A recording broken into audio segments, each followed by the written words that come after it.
नमस्कार दोस्तों, मेरा नाम है अंशुमन नायक और आप सभी का बहुत बहुत स्वागत है इंडियन डिफेंस न्यूज़ की डिफेंस टॉक सीरीज में,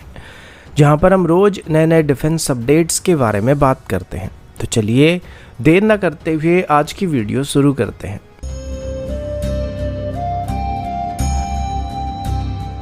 आज की पहली अपडेट मानिक इंजन को लेके है, जो कि भारत की तरफ से डेवलप किया गया अपना खुद का स्मॉल टर्बोफैन इंजन है। एक दिन पहले ही डीआरडीओ की तरफ से अपनी long range land attack cruise missile का एक सफल परीक्षण किया गया था और इस टेस्ट के दौरान LRLSM मिसाइल में इंपोर्टेड इंजन नहीं बल्कि इंडिजिनस मानिक इंजन का इस्तेमाल किया गया था। इससे पहले कई बार मानिक इंजन को टेस्ट किया जा चुका है और इसकी डेवलपमेंट के दौरान भी इसमें कई बार हमें फेल्यूर का सामना करना पड़ा है, लेकिन फिर भी हमने इसकी डेवलपमेंट को कभी भी बंद नहीं किया था। अभी फिलहाल इस टेस्ट के बाद मानिक इंजन की लगभग सभी परफॉर्मेंस को वैलिडेट किया जा चुका है और अभी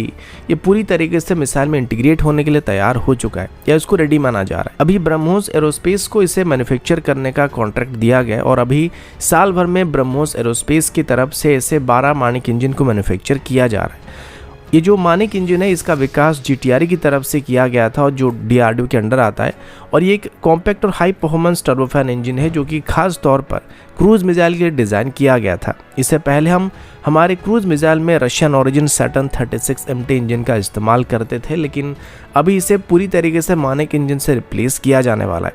अब इंडिजिनस इंजन होने के कई फायदे हैं। पहले तो अभी हम इंजन को लेके किसी दूसरे देश के ऊपर डिपेंड नहीं करने वाले और दूसरा ये है कि ये हमें किसी भी फॉरेन ओरिजिन इंजन के मुकाबले या इम्पोर्टेड इंजन के मुकाबले काफ़ी सस्ता भी पड़ने वाला है। लेकिन अभी हमारे पास जो सबसे बड़ी प्रॉब्लम है वो इसकी प्रोडक्शन रेट को इंक्रीज करने को लेके है, क्योंकि अभी साल भर में ऐसे बस 12 इंजन को बनाया जा सकता है। तो आगे चल के जब हमारी LRLSM या इसकी बाकी वेरिएंट को मास प्रोडक्शन में एंटर किया जाएगा तो बस 12 इंजन से हमारा डिमांड पूरा नहीं होने वाला है। तो आगे चल के इसकी मास प्रोडक्शन हमारे लिए काफ़ी मायने रखने वाला है।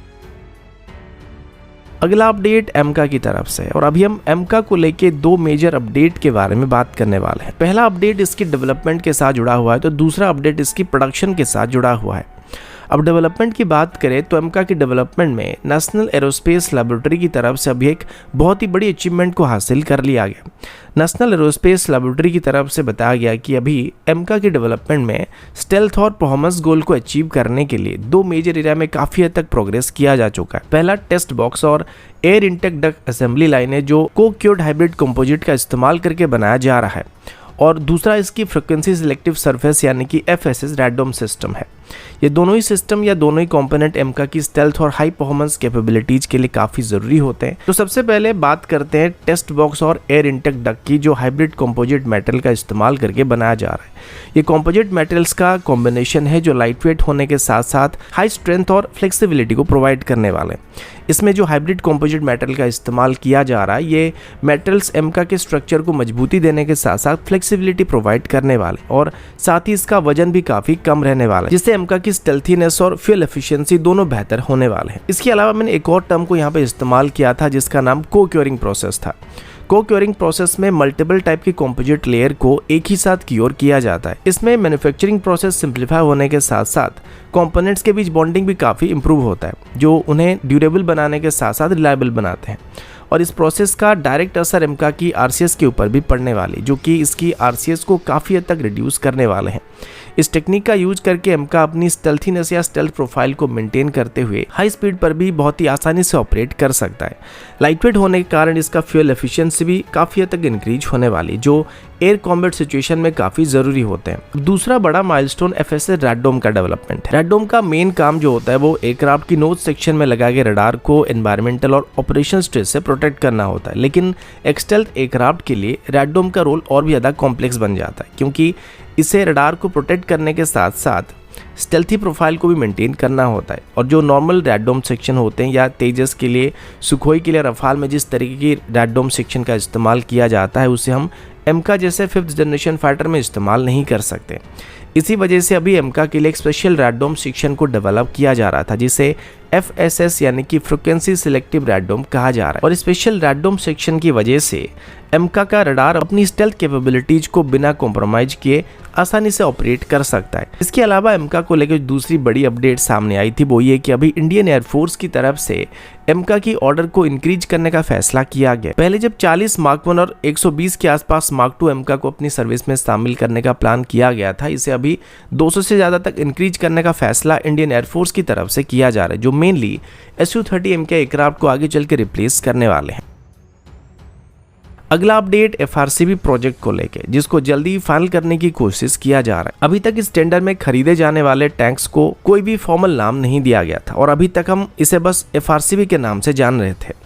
लेकिन अभी फाइनली इस टेंडर में खरीदे जाने वाले टैंक्स को एक फॉर्मल नाम दिया जा चुका है। वैसे इस प्रोजेक्ट के अंदर जिस टैंक को डेवलप किया जाने वाला है या खरीदा जाने वाला है, उसका प्राइमरी रोल इंडियन आर्मी की पुरानी T-72 टैंक्स को रिप्लेस करना है। T-72 टैंक्स पिछले कई दशकों से इंडियन आर्मी में मौजूद हैं, लेकिन बैटलफील्ड के नए डिमांड्स के लिए टैंक्स काफ़ी पुराने हो चुके हैं और मॉडर्न टैंक की अभी ज़रूरत पड़ रही है।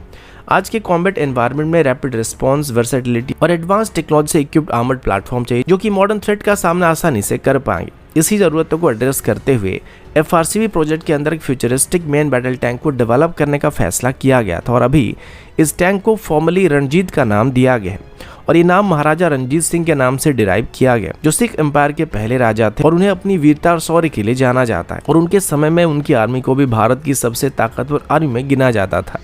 तो इस टैंक को भी उन्हीं के नाम पर रखा गया और ऐसा कुछ खास कारणों की वजह से किया जा रहा है, जो कि आगे चल के आपको पता चलने वाली है। इसी के साथ ही इंडियन आर्मी की तरफ से भी रणजीत के लिए कुछ कॉम्प्रिहेंसिव रिक्वायरमेंट को आउटलाइन किया जा रहा है, जो कि cutting edge technology, superior fire power और सर्वाइबिलिटी पर फोकस करने वाली है। फ्यूचर रेडी कॉम्बैट व्हीकल का एक कोर एस्पेक्ट इसका नेटवर्क सेंट्रिक वॉरफेयर कंडीशन में इकोसिस्टम में ऑपरेट करना होने वाला है। रणजीत में digital communication system, situational awareness system और AI एनेबल या AI असिस्टेड टारगेटिंग सिस्टम जैसे कई फीचर को इंटीग्रेट किया जाएगा, ताकि ये बैटलफील्ड पर दूसरे यूनिट के साथ कोऑर्डिनेशन में काम कर सकेगा और डाटा ड्रिवन इनसाइट को टैक्टिकल एडवांटेजेस में बदल पाएगा। रणजीत में एक हाई कैलिबर की मेन गन का भी इस्तेमाल किया जाएगा, जो आर्मर प्रेसिंग और एंटी पर्सनल राउंड को फायर कर सकेगा, जो कि मोस्टली सभी मॉडर्न टैंक में इस्तेमाल किया जाता है। लेकिन इसके अलावा ये beyond line of site target को भी एंगेज कर सकता है, यानी कि जो दुश्मन हमारे लाइन ऑफ साइट में मौजूद नहीं होगा, ये उसको भी टारगेट कर पाएगा और इसके लिए इसमें अलग अलग तरह की फ्यूचरिस्टिक ड्रोन्स और लोटिंग मुनिशन का इस्तेमाल किया जाएगा। इसके अलावा फ्यूचर में इसके लिए अलग अलग तरह के मुनिशन को भी डेवलप किया जा रहा है, जिस वजह से इसको पहले से ही फ्यूचर रेडी एमुनेशन टाइप के साथ कॉम्पैक्टेबल होने के लिए डेवलप किया जाने वाला है और ये फीचर इसको बाकी टैंक्स के मुकाबले काफी एडवांटेजेस देने वाले हैं। अगला अपडेट Su-57E को लेके, जो कि रशिया की पहली 5th जनरेशन फाइटर जेट है और पूरे दुनिया भर में Su-57E इकलौता ऐसा 5th जनरेशन फाइटर जेट है जिसके पास air to air kill score मौजूद है और इसके साथ भारत का भी एक काफ़ी क्लोज रिलेशन रहा था, क्योंकि जब इसको डेवलप करना स्टार्ट किया गया था तब इसको FGFA कहा जा रहा था और इसमें भारत रशिया के साथ मिलकर Su-57 को डेवलप करने वाला था। लेकिन 2018 आते आते भारत इसकी जॉइंट डेवलपमेंट से पीछे हट गया था। इसके मल्टीपल कारण थे, जैसे कि भारत इसकी स्टेल्थ प्रोफाइल को लेकर खुश नहीं था, TOD को लेकर रशिया और भारत के बीच मतभेद हो रहे थे और भारत इसके एक ट्विन सीटर वेरिएंट को ऑपरेट करना चाहता था, जबकि रशिया इसको सिंगल सीटर ही रखना चाहता था। अब इसके बाद कई बार ऐसा हुआ था जहां पर रशिया की तरफ से डायरेक्टली इस एयरक्राफ्ट को डेवलप करने के बाद भारत को खरीदने के लिए ऑफर किया गया था और आज भी Su-57E की फ्यूचर एक्सपोर्ट ऑपरेटर की लिस्ट में रशिया की तरफ से भारत को गिना जाता है, जिस वजह से अभी बार बार ऐसे खबर सामने आते रहते हैं कि क्या भारत को अभी Su-57 को खरीदना चाहिए, फिर भारत इसको खरीदने वाला है, फिर नहीं खरीदने वाला है, क्योंकि अभी के हालात में ये भारत के पास इकलौता ऑप्शन है जिसे भारत जल्दी एक्वायर कर सकता है और चाइना की 5th जनरेशन फाइटर फ्लीट को काउंटर कर सकता है। लेकिन अभी तक वैसा कुछ भी नहीं हुआ है और इंडियन एयरफोर्स की तरफ से आज भी Su-57 को खरीदने के लिए कोई भी इंटरेस्ट दिखाया नहीं जा रहा है। लेकिन आज सुबह से Su-57 को लेकर फिर से काफ़ी चर्चा चल रहा है, क्योंकि रशिया की तरफ से भी बात अनाउंस किया गया कि उन्होंने रिसेंटली Su-57E की एक्सपोर्ट के लिए कॉन्ट्रैक्ट को फाइनल कर दिया है।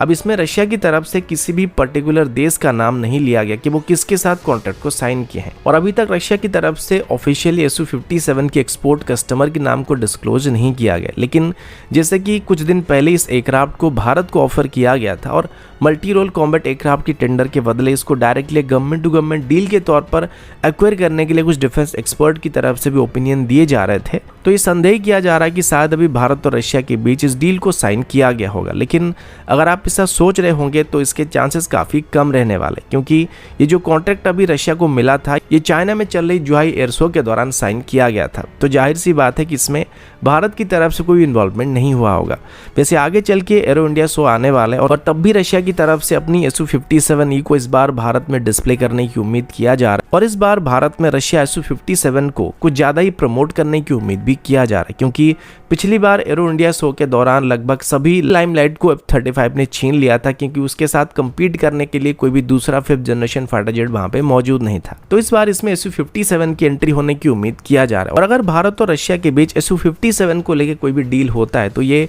एरो इंडिया शो के बाद ही पता चलने वाली है। तो दोस्तों अभी के लिए इतना ही, मिलता हूँ आपसे अगले वीडियो में, तब तक के लिए जय हिंद, वंदे मातरम।